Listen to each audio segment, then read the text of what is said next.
جی بالکل، پنجاب کے مختلف اضلاع میں جس طرح ٹوبا ٹیک سنگھ کی تحصیل کمالیہ اور پیر محال میں دریائے راوی کی بے رحم موجوں نے تباہی مچائی ہوئی ہے۔ اس حوالہ سے ہمارے ساتھ ڈپٹی ڈائریکٹر محکمہ زراعت توسیع ڈاکٹر نشیر خان صاحب موجود ہیں، ان سے جانتے ہیں محکمہ زراعت کی جانب سے سیلاب زدگان کے لیے کیا انتظامات کیے گئے ہیں۔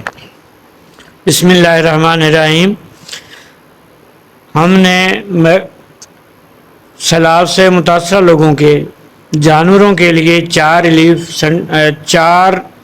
فلڈ ریلیف سینٹر تحصیل کمالیہ اور 4 فلڈ ریلیف سینٹر تحصیل پیر محال میں قائم کیے، جہاں ان لوگوں کو سبز چارہ سائلیج دیا جا رہا ہے۔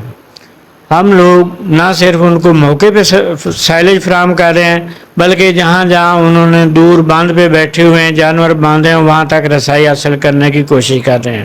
اور الحمدللہ ابھی تک ہم نے اپنی بساط سے بڑھ کے ان لوگوں کو فیسیلیٹیٹ کیا ہے، اور امید ہے کہ انشاءاللہ ہم لوگ ان کو آخری وقت تک فیسیلیٹیٹ ہی کرتے رہیں گے۔